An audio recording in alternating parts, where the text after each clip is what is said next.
ભારતીય જનતા પાર્ટીના નેતાઓની દાદાગીરી અને લાંઠગીરીની ઘટના સામે આવી છે। જૂનાગઢ કોંગ્રેસના અમારા સાથી રાજુભાઈ સોલંકીના દીકરાનું ભારતીય જનતા પાર્ટીના ગોંડલના ધારાસભ્યના પુત્રએ કિડનેપિંગ કરી, અપહરણ કરી, પીડિત પરિવારોના કહેવા મુજબ એને નગ્ન કરીને મૂઢમાર માર્યો છે।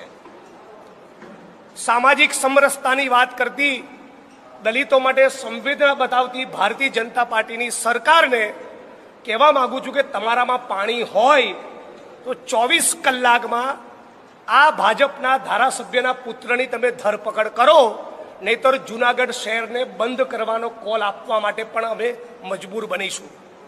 ભારતીય જનતા પાર્ટીના નેતાઓની દાદાગીરી અને લાંઠગીરીની ઘટના સામે આવી છે।